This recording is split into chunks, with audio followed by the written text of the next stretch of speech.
PPT를 같이 하면서 보도록 하겠습니다. 우리는 그리스도의 사역자, 하나님의 신비를 맡은 청지기. 이 타이틀을 한번 같이 읽어볼까요? 시작. 우리는 그리스도의 사역자, 하나님의 신비를 맡은 청지기. 1절, 2절을 요약한 겁니다. 1절, 2절. 1절 속에 우리는 그리스도의 사역자입니다. 그러니까 여러분은 그리스도의 뭐라고요? 사역자예요. 사역자. 여기 고린도 교회에 사도 바울이 편지를 보낼 때 특별히 목회자 후보생들에게 보낸 것도 아니고 또 목사님들에게 보낸 것도 아닙니다. 이것은 바로 성도들에게 보낸 거예요. 성도들에게. 그래서 뭐라고 그랬냐면은 우리는 할 때는 사도 바울을 포함해서 고린도 교회 성도들을 같이 이야기하는 겁니다. 우리는 그리스도의 사역자, 하나님의 신비를 맡은 청지기라는 겁니다. 청지기. 그러면서 2절에 뭐라고 그랬어요? 더욱이 청지기들에게 요구되는 것은 뭐라고요? 신실한 사람으로 드러나는 겁니다.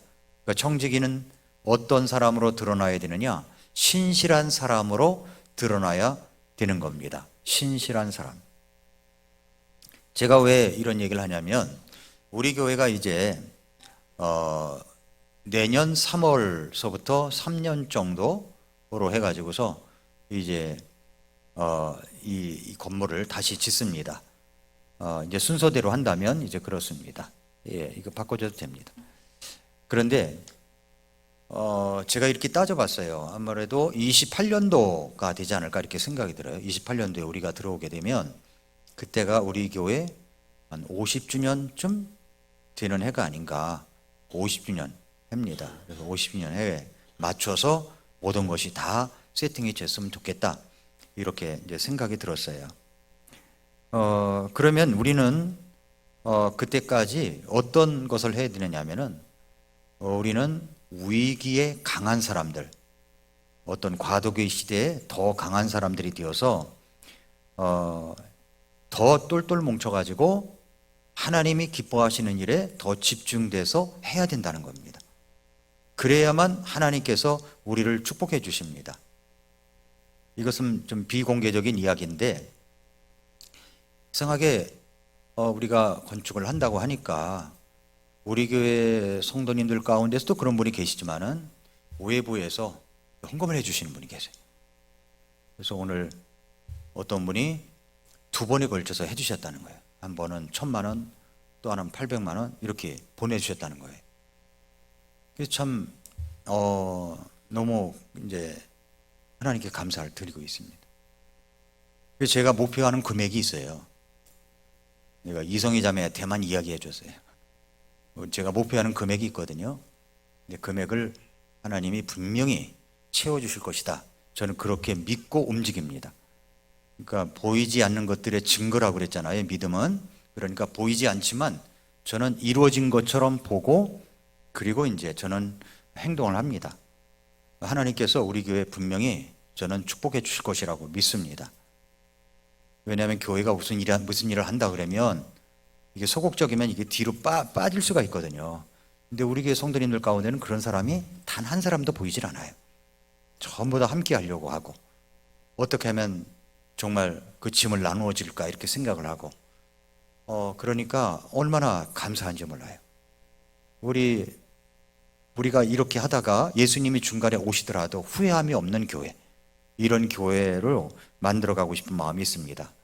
그래서 이제 주일날 오후에 여러분들이 이제 나오시는데 이분들을 중심으로 해서 하나님의 일꾼과 섬기는 사역이라고 하는 주제 아래서 이 말씀을 좀 강론하고 사역이 뭐고 그리고 일꾼은 어떤 사람인가에 대해서 좀 몇 번에 걸쳐서 좀 나누려고 합니다. 우리의 마음가짐은 어때야 되냐면은 하나님의 일꾼이어야 된다는 겁니다. 하나님의 일꾼. 우리는 일꾼입니다.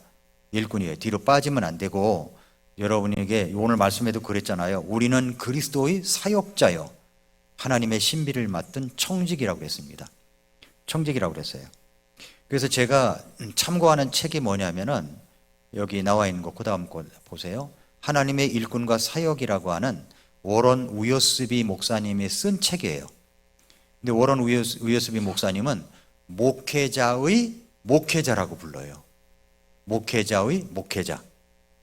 그러니까 이 목사님이 굉장히 유명한 목사님인데, 이분의 책을 가지고 이분이 책을 써낸 것이 이제 B 시리즈라고 있어요. 이렇게 되라라고 하는 B 시리즈가 있는데, 이 책을 그대로 이제 번역을 해가지고 자기화시켜서 한국에 내놓은 사람이 이동원 목사님입니다. 이동원 목사님이 B 시리즈를 가지고 그렇게 다 했어요. 이렇게 기도하라, 뭐 이렇게 살라 시리즈가 있습니다. 그런데 이것이 원조가 누구냐면은 우여스비 목사님이세요. 우여스비 목사님이. 근데 이분이 2019년에 이제 돌아가셨는데, 정말 신학자고 저명한 설교가고 작가고 그리고 기독교 교육자로 잘 알려져 있습니다. 이분이 이제 여러 교회를 섬겼지만은 미국의 일리노이주 시카고에 위치한 유명한 무디 교회의 담임 목사님으로 섬긴 것으로 가장 잘 알려져 있습니다. 무디 교회에서 71년부터 78년까지 사역을 하면서 성경 중심의 설교를 통해서 교회를 이끌었습니다. 그러니까 교회가 어떤 때 강해지냐면은 성경 중심적으로 설교를 하면 강해진다는 겁니다. 성경 중심적으로. 그래서 이분은 책을 170권 이상을 썼어요. 170권 이상을. 그 중에 말씀드렸듯이 가장 유명한 것이 B 시리즈예요. B 시리즈. 성경의 각 권의 내용을 쉽게 이해할 수 있도록 주석 형식으로 작성된 책인데, 원어로 된, 영어로 된 책을 제가 여러 권을 이제 갖고 있습니다. 그래서 B 시리즈, 빌립보서, 뭐 이렇게 기뻐하라, Be joyful. 그 다음에 마태복음 같은 것은 Be loyal 같은 이런 책들이 있는데, 참 좋은 책들입니다. 그리고 이제 미국에는 유명한 목사님들이 라디오 방송 설교를 많이 했어요. 라디오 방송 설교를 했는데, 백 투 더 바이블이라고 하는 이제 방송가로서 활동을 하고 전 세계에 복음을 끼쳤다는 겁니다. 이분의 신학적 특징을 보면은 성경 중심적이고, 그리고 목회적 접근을 해서 목회적 접근, 그리고 영적 성장을 강조했습니다. 그래서 저는 이분의 책 가운데 하나님의 일꾼과 사역, 그리고 건강한 사역자입니까? 이 두 권이 사역자에 관한, 사역에 관한 책들이 있기 때문에 이 두 권을 가지고 그것을 요약을 해서 제 나름대로 정리를 해서 우리 성도님들과 같이 나누려고 합니다. 이렇게 하려고 하는 데는 이유가 있습니다. 왜냐하면 이 목사님의 책에, 하나님의 일꾼과 사역이라는 책 서문에 어떤 내용이 나오냐면은 이런 내용을 발견했어요. 오랜 시간 많은 눈물을 흘리고 난 지금에서야 부족하나마 몇 가지 사역의 원리를 깨닫게 되었습니다. 그래서 그 사역의 원리들을 그 책에 담았다는 거예요. 저는 이제 어떤 마음이 있느냐면은 지금에서야 깨닫는 것이 있어요. 지금에서야 깨닫는 것. 이런 것들을 진즉 오래전부터 했으면 좋았을 걸 하는 그런 마음이 있는데, 그런데 이분이 그런 얘기를 하는 거예요. 이분이 그런 얘기를 하는데 뭐라냐면은 오랜 시간 많은 눈물을 흘리고 나서야 이런 것들을, 이제 사역의 원리를 깨닫게 되었다라고 이야기를 하는데, 저도 똑같은 마음입니다. 지금 깨닫는 것이 있어요.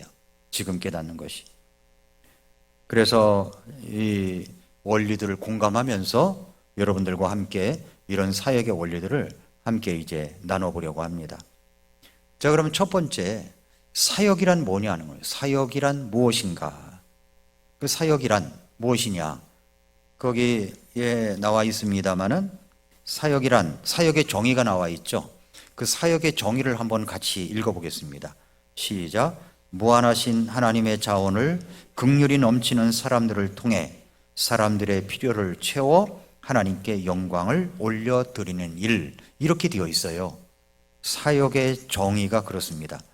이 말은 하나님의 사역이 단순한 활동이나 직책을 넘어서 하나님과의 관계, 그리고 성도들과의 사랑, 그리고 하나님의 공급하심을 통해서 이루어지는 것임을 강조하는 문구입니다. 원리가 이래요, 원리가. 그래서 지금 알아가는 것을 그때 알았으면 얼마나 좋았을까, 이런 마음이 드는 겁니다. 지금 그래서 저는 이제 지금 유튜브 방송에서 어떤 것을 많이 하냐면 교리적인 내용을 많이 해요. 교리적인 내용을 하는 이유가 있습니다. 그것은 그 유튜브 방송을 올려놓으면 그것이 체계가 돼서 두고두고 우리가 들을 수 있기 때문에 그래요. 두고두고. 원리니까 두고두고 들을 수가 있기 때문에 그렇습니다. 근데 이런 것들을 미리 알고 먼저 앞선 분들이 있어요. 앞선 분들이. 참 그런 것을 보면은 저는 이제 라디오 방송 오늘의 양식이라고 해서 제가 1000번을 한 것을 기억하시죠? 그래서 그것을 우리 교회 홈페이지에다가 계속 올려놨었습니다. 그때 처음 한 걸 보면은 참 버벅거리고 아주 부끄러워서 듣고 싶지 않은 그런 모습입니다만 그래도 하려고 이제 애를 많이 썼습니다. 그런데 이런 것들을 그때는 제가 이제 라디오 방송국처럼 해서 약 10분간 이렇게 올려놨는데 이미 그때부터 유튜브 방송을 활용해 가지고 했던 분들이 있더라고요. 참 내가 왜 그때 유튜브를 몰랐을까? 유튜브를 한번 해야 되겠다라고 생각을 해서 유튜브 잘하는 사람에게 달라붙어 가지고 저보다도 어린 사람인데 제가 이제 구령을 해서 예수님을 구주로 영접을 했어요. 근데 하니까 하나씩 조금 알려줘 가지고 그거 가지고 맨 땅에 헤딩하듯이 한 것이 오늘까지 이제 오게 된 겁니다. 그러면서 지금 깨닫는 원리들, 이런 원리들, 그러니까 유튜브 방송을 올려놓는 그 재생 목록이라는 게 있는데 거기에 토픽 시리즈를 갖다가 어떤 토픽 시리즈를 해야 될 것인가, 이런 것들이 지금 이제 구상이 되고 하나씩 채워가고 있는 중입니다. 이런 것들을 지금 알았던 것을 그때 알았더라면 얼마나 좋았을까, 이런 아쉬움이 있지만 그나마도 지금 깨달은 것이 감사하면서 하고 있습니다. 그러니까 그때 오늘의 양식 가지고 1000번, 그 다음에 유튜브 방송 이거 가지고서 1500개 이상 1500개 이상을 했거든요. 했으면 제가 2500개 이상을 한 겁니다. 그럼 맨 땅에 헤딩 2500개를 한 사람하고 이제 막 하는 사람하고 실력이 같겠습니까? 실력이 절대 같지 않은 거예요.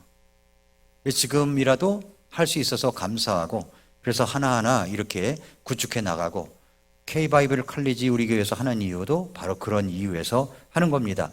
다른 정말 튼튼하게 성장하는 교회를 보면 이미 그 조직망이 시스템이 딱 되어 있어 가지고 일찍부터 그걸 하고 있었던 거예요. 저는 뒤늦게 깨닫고 그것을 이제 구축해서 하고 있는 겁니다. 우리가 예수님을 통해서 구원을 받은 것은 정말로 어마어마한 일입니다. 어마어마한 일이에요. 그런데 더 어마어마한 일이 있는데 그것은 우리가 하나님의 일을 할 수 있다는 겁니다. 하나님의 일을 섬길 수 있다는 거예요. 섬길 수 있다는 거. 이건 진짜로 어마어마한 일입니다. 그러니까 여러분 하나님의 사역자예요. 하나님의 사역자, 그리스도의 사역자입니다. 이런 자부심이 있어야 됩니다. 나는 그리스도의 사역자, 하나님의 신비를 맡은 청지기입니다. 우리가 예수님을 섬길 수 있다는 것, 그분의 일을 맡아서 할 수 있다는 것은 두 가지 반응과 태도를 이제 우리가 가질 수가 있습니다. 여러분 행글라이더 타보셨습니까? 한번 손 들어보세요. 행글라이더. 예, 소감문을 나와서 한번 아니고, 예, 한 사람 딱 있네요. 저는 안 해봤거든요. 하고 싶어요, 진짜로. 점프도 하고 싶고, 비행기에서 점프도 하고 싶고. 이러면은 제가 특수부대를 갔어야 되는데 하는 아쉬움이 있습니다. 제가 아들 낳았으면 정말 특수부대 보냈을 것 같아요. 해병대를 보낸다든가. 그런데 그런 이제 아쉬움이 있지만은, 그런데 행글라이더를 타고서 그 나르는 기분은 정말 좋을 것 같아요. 그죠? 기분이 삼삼하고 아주 좋을 것 같습니다.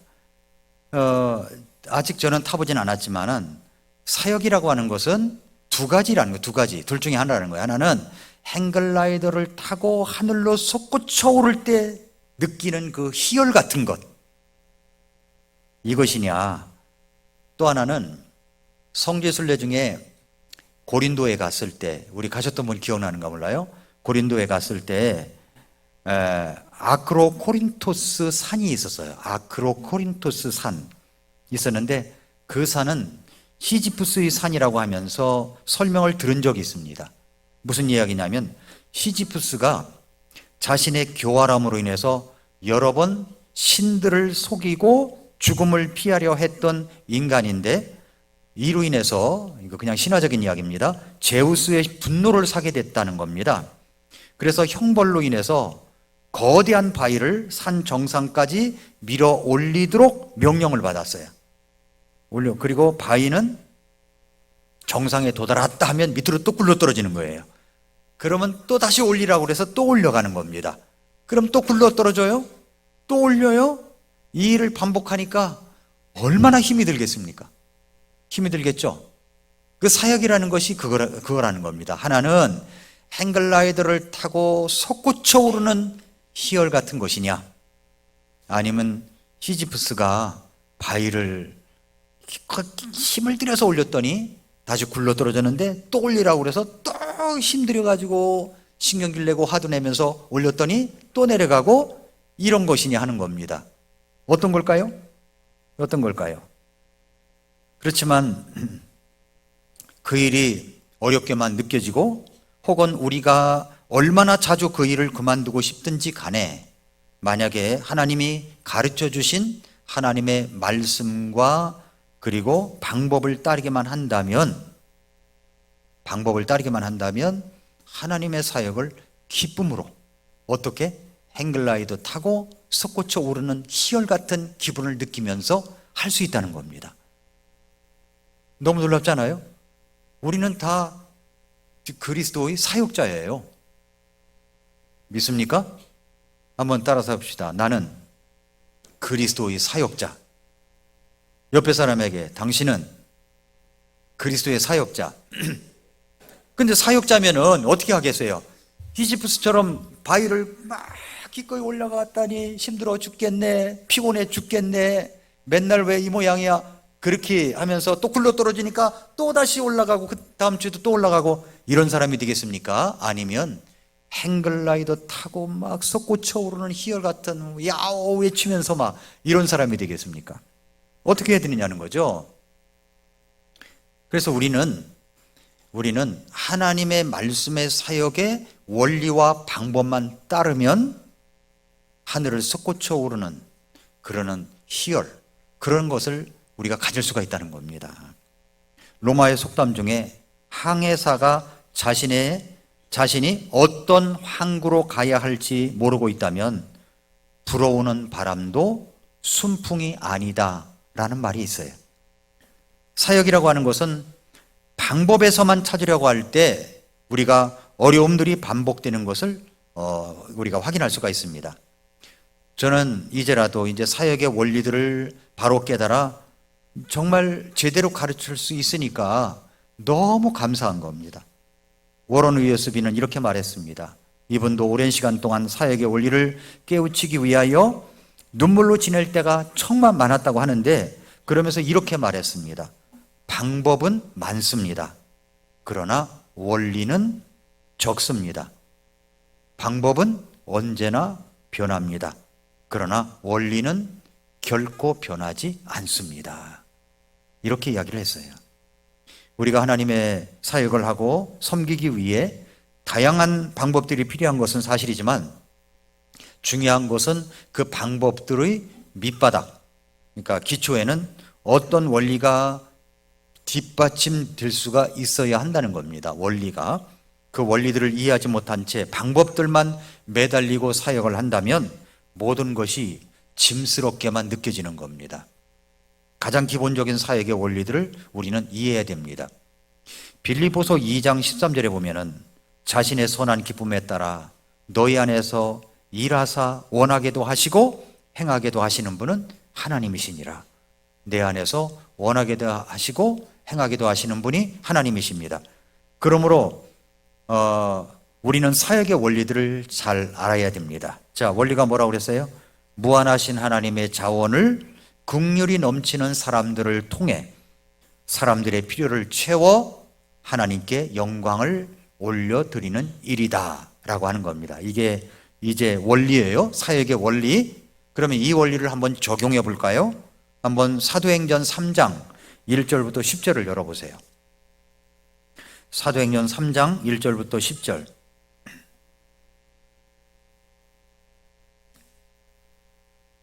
(1절부터) (10절까지) 제가 한 절 읽고 여러분이 한 절 읽고 같이 나누어서 읽겠습니다.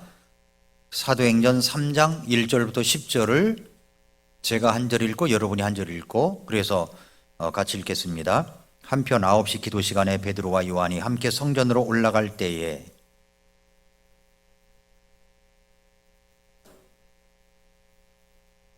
그는 그 성전에 들어가는 자들에게 구제물을 요청하게 하려고 그들이 날마다 아름다운 문이라 하는 성전문에 두는 자더라. 그가 베드로와 요한이 성전에 들어가려 하는 것을 보고 구제물을 요청하므로 베드로가 요한과 함께 그를 눈여겨보므로 우리를 보라 하니 그가 그들에게 무엇을 받으려고 기대하며 그들에게 주의를 기울이므로 그때 베드로가 이르되 은과 금은 내게 없으나 내게 있는 것을 내게 주노니 나사렛 예수 그리스도의 이름으로 일어나 걸어라 하고 그의 오른손을 잡아 그를 일으키매 즉시 그의 발과 발목뼈가 힘을 받아서 그가 꼭중 뛰어 서서 걸으며 그들과 함께 성전으로 들어가면서 걷기도 하고 뛰기도 하며 하나님을 찬양하니라. 온 백성이 그가 걷는 것과 하나님을 찬양하는 것을 보았고 또 그가 성전의 아름다운 문에 앉아 구제물을 바라던 자인 줄 알았으므로 그에게 일어난 그 일로 인해 그들이 심히 이상하게 여기며 놀라니라. 자, 이제 여기에 베드로와 요한이 했던 사역이 나옵니다. 근데 여기에 이제 원리가 워런 위에스비가 사역의 원리라고 하는 것들이 적용될 수가 있는 겁니다. 자, 이 말씀을 가지고 앞에서 정의한 사역의 원리들을 대입을 해보겠습니다. 자, 무한하신 하나님의 자원을 그랬죠? 무한하신 하나님의 자원이에요.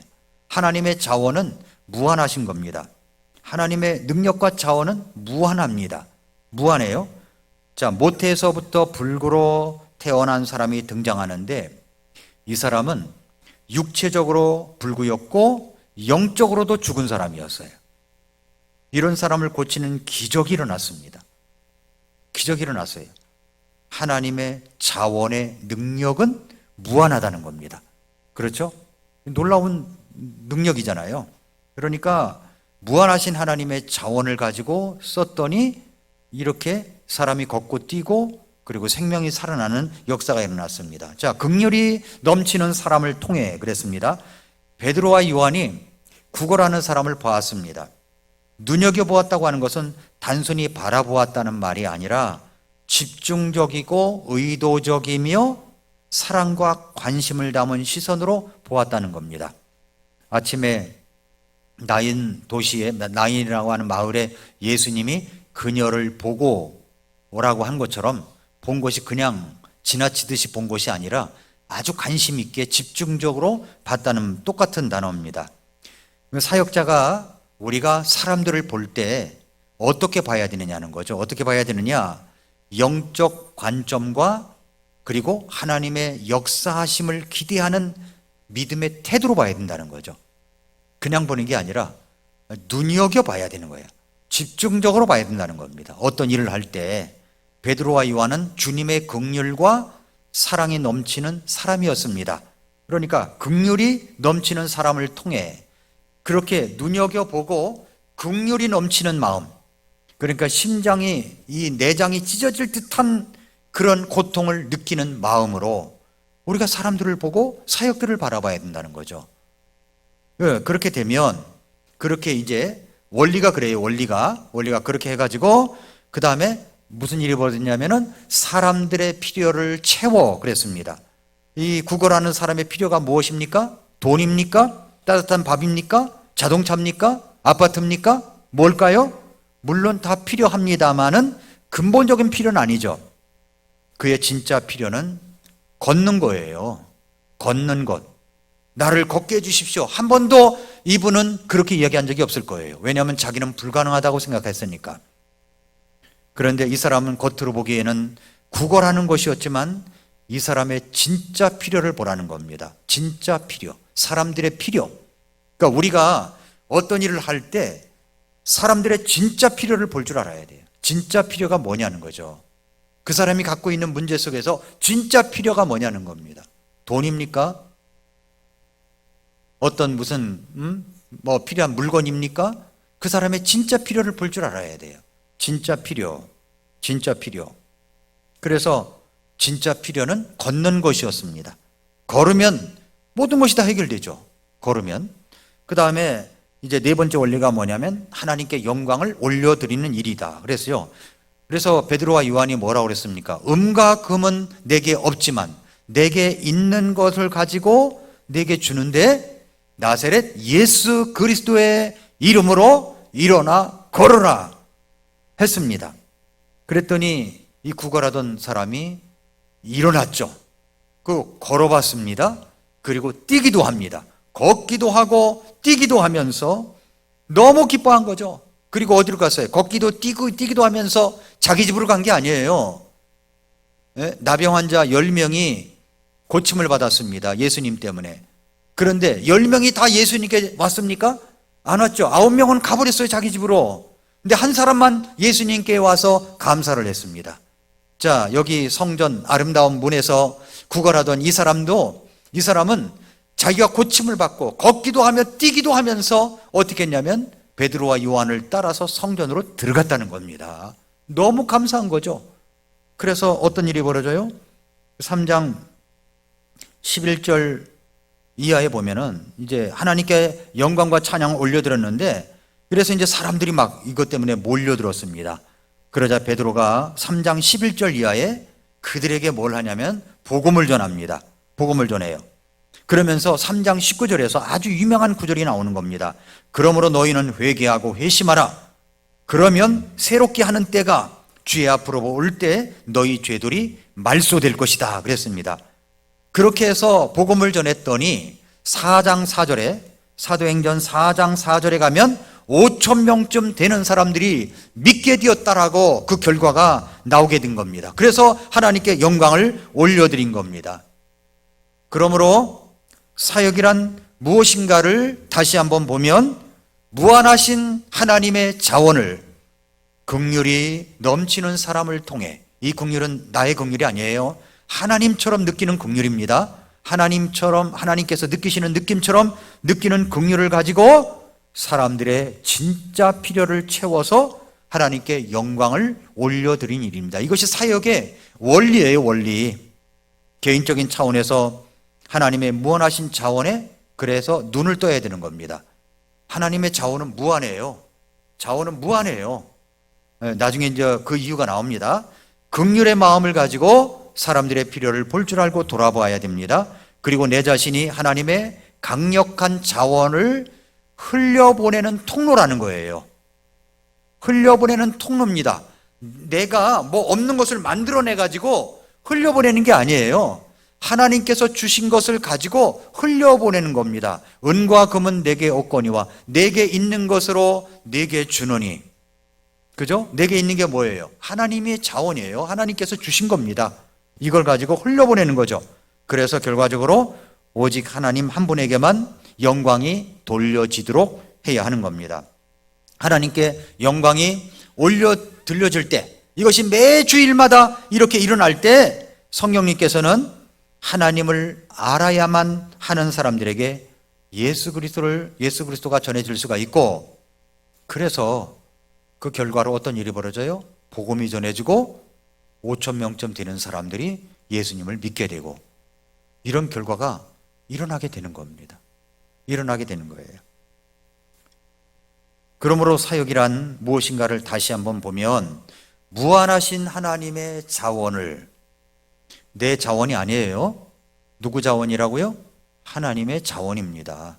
하나님의 자원이에요. 하나님의 자원. 빌립보서 2장 13절에서 자신의 선한 기쁨에 따라 너희 안에서 일하사 원하게도 하시고 행하게도 하시는 분은 하나님이시라고 그랬습니다. 우리 안에서 일하시는 하나님. 누가 일해요? 하나님이 일하시죠. 그런데 그 일은 어떻게 이루십니까? 원하게도 하시고 행하게도 하시는 분, 하나님이십니다. 내 자원을 가지고 일하는 게 아니에요. 하나님의 자원을 가지고 일하는 겁니다. 그리고 그 일을 원하게도 하시고 행하게도 하시는 분은 하나님이십니다. 그래서 무한하신 하나님의 자원을 또 긍휼이 넘치는 사람을 통해, 이 긍휼도 내 긍휼이 아니라고 그랬죠. 예, 하나님의 긍휼, 예수 그리스도의 긍휼입니다. 그리고 사람들의 필요를 채워, 사람들의 필요가 참 많아요. 너무 많아요. 나면서부터 걷지 못하는 사람의 근본적인 필요는 돈이 아니었다고 했습니다. 보이는 것만이 필요하다고 생각하지 말아야 합니다. 보이지 않는 근본적인 필요를 볼 줄 알아야 됩니다. 그 필요는 바로 주 예수 그리스도십니다. 주 예수 그리스도. 예수 그리스도를 알아야, 믿어야 진짜 변화되는 겁니다. 바뀌어집니다. 근본적인 변화가 일어납니다. 그리고 네 번째, 하나님께 영광을 올려드리는 일입니다. 내가 영광을 받는 것이 아닙니다. 그 영광은 우리 하나님께서 영광을 받으셔야만 하는 겁니다. 이것이 이제 사역이란 무엇이냐 하는 이제 그 주제를 가지고 살펴봤습니다. 자, 이제 두 번째는 뭐냐면, 그렇다면 사역자는 누구냐는 거죠. 사역자는 누구인가? 사역자는 어떤 사람입니까? 사역자, 그리스도인들이 주님의 사역을 하면 그렇게 주님의 사역을 하면서 갖고 있는 문제 중에 하나가 뭐냐면, 하나님이 나를 나누어 주는 자로 부르셨는데도 불구하고 내가 만들어내는 자로 부름을 받았다고 생각한다는 거예요. 잘 들어보세요. 하나님이 나를 나누어 주는 자로 부르셨는데 내가 만들어서 나누어 주는 자로 착각하며 살았다는 거예요. 가만히 생각해 보니까 제가 그랬던 것 같아요. 없는 것을 만들어 가지고 나누어 준다라고 착각했던 것 같아요. 그게 아니에요. 그게 아닙니다. 우리는 나누어 주는 자예요. 내게 없는 것을 만들어내는 자가 아닙니다.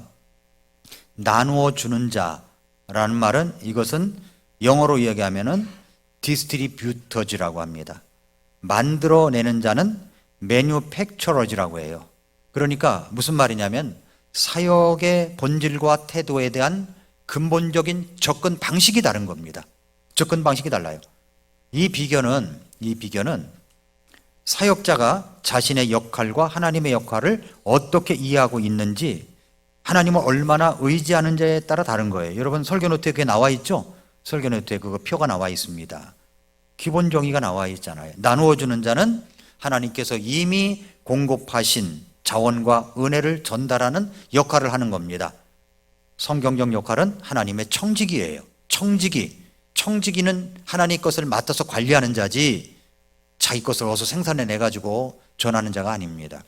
그러나 만들어내는 자, 여기 만들어내는 자, 매뉴팩처러즈라고 하는 것은 자신이 무언가를 새롭게 창조하고 결과를 만들어내야 된다고 믿는 거예요. 자기 의존적 역할을 합니다. 스스로 결과를 책임져야 한다고 착각하는 겁니다. 결과까지도 책임져야 되는 거예요. 그러니까 힘들죠. 힘든 겁니다. 그래서 나누어 주는 자, 예, 이것은 하나님이 사역의 주체시라는 거예요. 하나님이 사역의 주체십니다. 나는 단순히 그분의 공급을 전달하는 통로일 뿐입니다. 사도 바울이 이렇게 말했어요. 고린도전서 3장 7절에 보면은, 이와 같이 심는 자나 물 주는 자는 아무것도 아니지만 자라나게 하시는 분은 하나님이시라고 그랬습니다. 자라나게 하시는 분은 하나님이세요. 그래서 이게 나누어 주는 자고, 만들어내는 자는 스스로 사역의 주체라고 여기면서 결과를 만들어내야 된다고 하는 겁니다. 결과를 만들어내야 돼.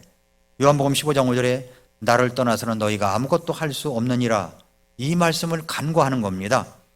사역의 핵심이 자신의 능력이고 노력이고 계획에 의존하는 겁니다. 자, 태도와 접근 방식이 달라요. 나누어 주는 자는요, 겸손함과 순종이 있습니다. 나누어 주는 자는 태도가 달라요. 그래서 자신이 단지 도구임을 깨닫고 하나님의 계획에 따라 순종하며 행동합니다. 신뢰와 의지, 하나님의 공급과 그리고 성령의 인도를 전적으로 신뢰합니다. 목표가 있습니다. 그 목표는 뭐냐면 하나님의 영광을 드러내고 그분의 자원을 최대한 효과적으로 전달하는 겁니다. 그러나 만들어내는 자는 책임 과부하에 걸리는 거예요. 책임 과부하.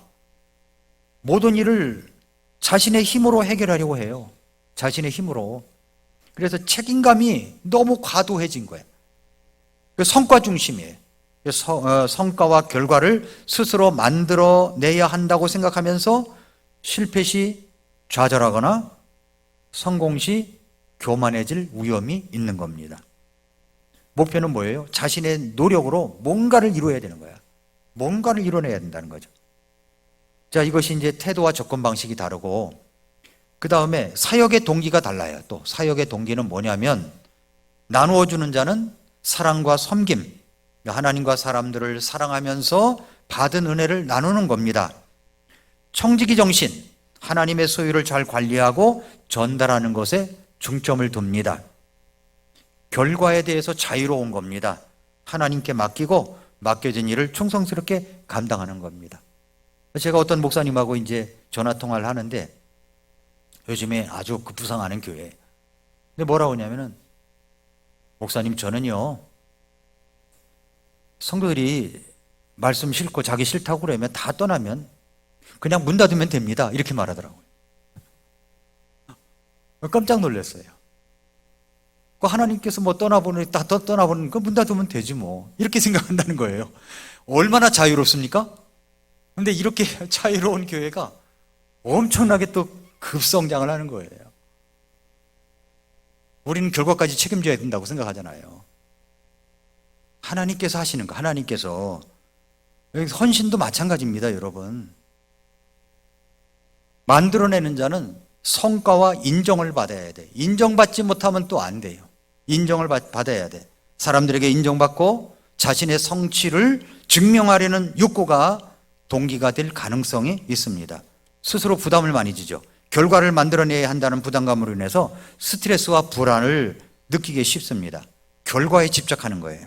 열매를 자신이 만들어야 한다고 생각해서 영적 번아웃, 빠질 가능성이 있습니다. 영적 번아웃에 빠질 가능성이 있어요. 그래서 이제 사역의 동기가 다르고 역할과 사역의 결과가 달라요. 나누어 주는 자는 하나님이 주신 자원을 충실히 관리하고 전달하면서 결과는 하나님이 이루시는 겁니다. 고린도후서 9장 8절부터 10절에 보니까 하나님께서 모든 은혜를 너희에게 넘치게 하시나니 이는 너희로 항상 모든 일에 모든 것이 넉넉하여 모든 선한 일을 넘치게 하게 하려 하심이라. 그러니까 사역의 열매는 하나님의 능력과 공급을 통해서 맺어지는 겁니다. 그러나 만들어내는 자는 자신의 능력과 자원에 의존하기 때문에 결과에 제한적이거나 왜곡될 가능성이 있습니다. 실패할 때 하나님보다 자기 자신을 탓하는 거예요. 그리고 성공 시 하나님이 아닌 자신을 높이는 겁니다. 그죠? 그래서 이제 그렇게 되면 자립적인 태도가 있기 때문에 성령의 역사와 은혜를 가로막을 수가 있습니다. 이런 단점이 있는 거죠. 그래서 여기 문제점과 장점을 있습니다. 문제점과 장점이 있는데, 그래서 이제 마지막으로 여러분들에게 적용을 해 보겠습니다. 그래서 우리는 어떻게 해야 됩니까? 하나님이 공급하시는 자원에 의존해야 됩니다. 하나님이 공급하시는 자원은 어디서 나와요? 하나님의 말씀이죠. 열심히 말씀 묵상하고, 저는 설교를 준비할 때마다 요즘은 막 흥분이 돼, 흥분이. 말씀을 묵상하다가 오늘 아침에 여러분에게 전한 것처럼 누가복음 7장 14절, 예수님께서 그녀를 보시고 그녀를 긍휼히 여기시고 그리고 그녀에게 이르시되 울지 마라. 이 말씀에 제가 은혜를 다 받아버렸어요. 말씀 준비하다가. 그러니까 얼마나 그 한 절 가지고도 1시간을 할 수 있겠구나, 이런 생각으로 말씀을 준비하니까 너무너무 행복하고 기쁘고 즐겁고 그런 마음이 드는 겁니다. 저의 일을 하는 것을 우리 집사람이 제일 잘 알아요. 그러니까 저는 전에보다도 평상시 몇 곱절 일을 해요. 몇 곱절 일을 하는데, 그런데 즐거운 거예요. 왜 이렇게 즐겁지? 왜 이렇게 기쁘지? 이런 마음이 듭니다. 그러니까 제가 뭐 만들어내려고 하고 뭐 어떤 그런 것이 아니라 하나님이 공급하시는 어떤 자원에 의존한다라는 마음이 있으니까 마음이 편한 겁니다. 마음이 편한 거예요. 그 다음에 적용과 교훈의 두 번째는 결과를 하나님께 맡기라는 겁니다. 결과는 하나님께 맡겨야 되는 거죠. 그리고 겸손과 순종으로 사역하라는 겁니다. 겸손과 순종으로. 그리고 성과보다 하나님과의 동행에 집중하는 겁니다. 자, 우리 교회가 앞으로 이제 2, 3년 후에 예배당을 짓고 이제 다시 이제 여기 들어오게 되면 결과보다는 뭐냐면은 하나님과 그때까지 동행하는 것에 집중해야 된다는 겁니다. 하나님과 함께하는 것에, 하나님을 의존하고 하나님께 맡기고 하나님께 기대하고 이런 것에 하나님과 우리가 동행하는 것에 집중해야 기쁨이 있는 거지. 그렇지 아니하면 어떤 결과가 생각지 못한 결과가 나오게 되면 괜히 속상하고 마음이 아픈 거예요. 그게 아니라 하나님과 동행함에 기쁨이 넘치는 이런 모습이 있어야 된다는 겁니다. 자, 이제 결론을 맺겠습니다. 나누어 주는 자로 일하는 것은 하나님의 계획과 능력을 신뢰하며 그분의 은혜를 다른 사람들에게 전달하는 것입니다. 반면에 만들어내는 자로 일하는 것은 사역의 주체가 자신이라고 착각하는 겁니다. 그리고 자신의 능력과 성과에 의존하는 위험한 태도를 가질 수가 있습니다. 그리스도인은 나누어 주는 자로 부르심을 받았음을 기억해야 됩니다. 나누어 주는 자. 하나님께 의존하고 충성으로 사역하고 결과는 하나님께 맡기는 태도를 가져야 되는 겁니다. 이렇게 할 때 사역은 부담이 아닌 기쁨이 되는 거예요. 어떤 원로 목사님 사모님이 딴 교회, 우리 교회가 이제 예배당 짓는다는 말을 듣고 걱정이 되셔가지고 저한테 전화를 한 거예요. 한참 대화를 나눴습니다. 걱정이 되셔가지고 어떡하냐고. 그래서 제가 저의 생각을 이야기했더니 뭐라고 얘기냐면은 안심이 된대요. 안심이 된대. 왜냐하면 저한테 나오는 이야기는 부담되는 이야기가 아니거든요. 우리는 분명히 믿는 게 뭐냐면 하나님을 기쁘시게 하면 하나님이 우리를 기쁘게 하신다는 겁니다. 저는 그걸 확실히 믿어요. 그래서 우리가 이제 이렇게 사역을 할 때 사역은 부담이 아닌 겁니다. 교회에서 헌신 봉사하고 일하시는 분들 다 마찬가지예요. 자기가 만들어 가지고 만들어내는 자가 아니라는 거죠. 나누어 주는 자입니다. 은과 금은 내게 없거니와 내게 있는 것을 네게 주노니. 내게 있는 게 뭡니까? 베드로와 요한 속에 뭐가 있어요? 예수 그리스도죠.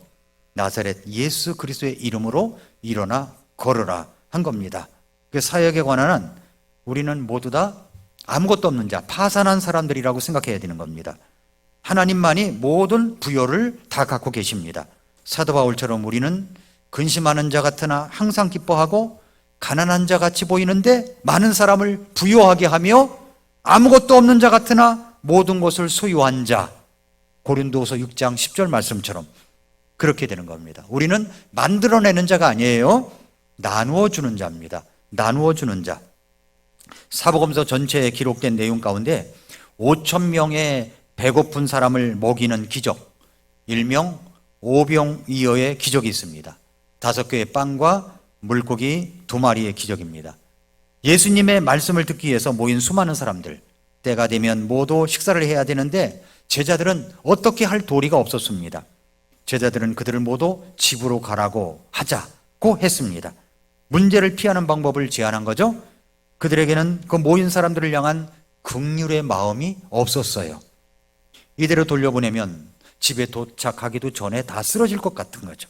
이런 예수님은 그런 마음을 갖고 계셨는데, 그런데 이제 다 집으로 돌려보내자라는 제안을 예수님은 거절합니다.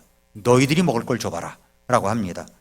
빌립은 이렇게 많은 사람들을 먹이기 위해서 드는 비용까지 아주 정확하게 계산해 냈지만은 그것은 도저히 감당할 수 없는 것만 이야기한 겁니다. 돈이면 다 해결되는 게 아니죠.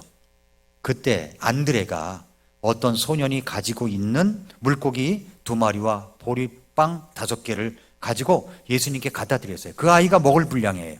그런데 그가 한 말이 뭐냐면, 이 많은 사람에게 이것이 무슨 도움이 되겠느냐. 그래도 이제 가지고 온 거예요. 가지고 왔습니다.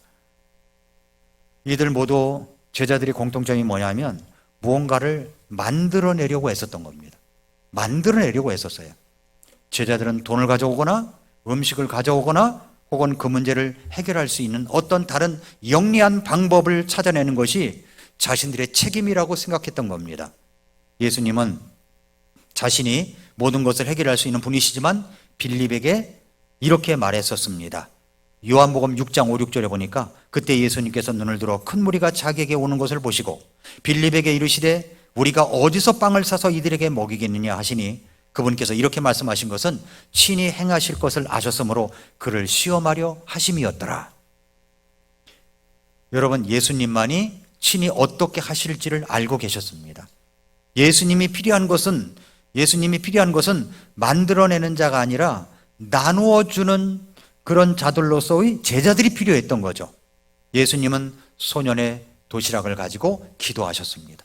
그리고 음식을 축복하셨어요. 그리고 그 음식을 제자들에게 넘겨주면서 배고픈 무리들에게 나누어 주라고 하신 겁니다. 근데 음식이 늘어나게 만든 것은 예수님의 손이었습니다. 예수님의 손. 늘어난 음식을 나누어 주는 것은 제자들의 손이 할 일이었습니다. 그러니까 예수님은 만들어내는 자고 제자들은 뭐 했어요? 나누어 주는 자들이었다는 거죠. 나누어 주는 자. 우리는 이것을 알아야 됩니다. 우리는 만들어내는 자가 아닙니다. 만들어내는 자가 아니에요. 나누어 주는 자예요. 나누어 주는 자. 내 능력이 아닙니다. 주님의 자원의 능력으로 나누어 주는 겁니다. 그렇게 사역의 원리를 알고 사역할 때 우리는 새로운 자유와 기쁨을 경험할 수 있습니다. 그리고 우리는 새로운 도전을 두려워하지 않게 될 것입니다. 왜냐하면 새로운 도전을 채워주시는 자원들은 하나님이 갖고 계시다는 사실을 알고 있기 때문입니다. 여러분은 일이 잘 되도록 하기 위해서 필요한 모든 것을 직접 만들어내려고 애쓰다가 좌절할 수 있어요. 그러나 나누어주는 자는 좌절을 안 해요. 그리고 하나님이 여러분을 헌신하여 하는 사역을 축복하실 때 그 명예를 직접 취하려는 유혹에 빠지지 않을 수도 있습니다. 나누어주려고 하면. 그래서 지금부터 우리에게 있는 일들은 우리가 설명할 수 있다면 그 일은 하나님이 하신 일이 아닐 겁니다. 설명할 수 있는 일은 하나님의 일이 아니라는 거예요. 하나님이 하신 일이 아니라는 거예요. 하나님이 하신 일은요, 설명할 수가 없다는 거예요. 왜 이렇게 됐는지 이해가 안 가는 거예요. 그게 하나님의 일이라는 겁니다. 우리가 설명할 수 있는 것은 하나님이 하신 일이 아니라는 거죠. 이 원리가 놀랍지 않습니까? 설명할 수가 없어요. 왜 이렇게 됐는지도 몰라요. 그런데 하나님이 하신 거예요. 그건 하나님이 하신 겁니다. 시편 126편 1절과 3절을 보면은 주께서 시온에 포로된 것을 되돌리실 때에, 포로가 된 이스라엘 백성들을 되돌리실 때에 우리가 꿈꾸는 자들 같았도다. 주께서 우리를 위해 큰 일들을 행하셨으니 그것으로 인해 우리가 즐겁도다. 많이 꿈꾸듯이 이게 웬일이야? 어떻게 된 일이야? 깜짝 놀랄 일이네. 하나님이 하신 거죠. 그것은 하나님이 하신 겁니다. 여러분이 오병이어의 기적을 설명할 수가 있습니까? 설명했어요? 뭐 예수님의 손이 닿았으니까 몇 마리가 나왔고 빵은 몇 개가 나오고, 그거 설명할 수 있어요? 설명할 수가 없습니다. 누가 한 일이기 때문에 그렇습니까? 하나님이 하신 일인 거예요. 하나님이 하신 일. 우리가 하려고 하는 일들도 설명할 수가 있습니까? 설명할 수 있다면 하나님이 아닌 거예요. 설명할 수가 없는 거예요. 기적은 단지 받아들이고 사람들과 나누고, 그래서 하나님께 모든 영광을 돌려드리는 일입니다. 그래서 우리는 사역을 할 때도 마찬가지입니다. 원하게도 하시고 행하게도 하시는 분은 누구시라고요? 하나님이십니다. 하나님. 그래서 누가복음 6장 38절에 이렇게 말씀했습니다. 주라, 그러면 사람들이 너에게 주리니 곧 후이디어 누르고 모두 흔들어서 넘치게 하여 사람들이 너희 품에 안겨주리라. 이는 너희가 잴 때 쓰는 바로 그 척도로 너희가 다시 평가를 받을 것이기 때문이라 하시니라. 내 자신이 얼마나 가난한지를 아는 일꾼들이 가장 부유하게 되며 가장 많이 나눠주는 일꾼들이 이제 가장 많이 받게 되어 결국 베풀 것이 가장 많아지는 겁니다. 이것이 하나님의 사역의 법칙이고 하나님의 사역의 원리라고 하는 겁니다. 그러므로 성도 여러분, 하나님의 자원을 가지고 하나님의 긍휼하심을 가지고 사람들의 필요를 나누어 주며 그래서 그 결과를 하나님께 영광을 올려드리는 것, 그것이 하나님의 사역자가 해야 될 일입니다. 다시 처음으로 돌아가서 우리는 그리스도의 사역자, 하나님의 신비를 맡은 청직입니다. 이것을 같이 읽어볼까요? 시작. 우리는 그리스도의 사역자, 하나님의 신비를 맡은 청직입니다. 뭘 맡았어요? 하나님의 신비를 맡은 거예요. 그 하나님의 신비를 우리가 설명할 수 있습니까? 설명하지 못해요. 하나님의 신비를 맡은 청직입니다. 이렇게 하여 주님이 더디 오신다면 2, 3년 후에도 하나님이 하신 일의 결과를 놓고 하나님께 영광을 올려드리게 될 것입니다. 네. 하나님의 사역의 원리와 방법, 원칙, 이것을 알고 사역을 기쁨으로 즐겁게 감당하는 우리 성도 여러분 되시기를 축복합니다. 아멘. 기도하겠습니다.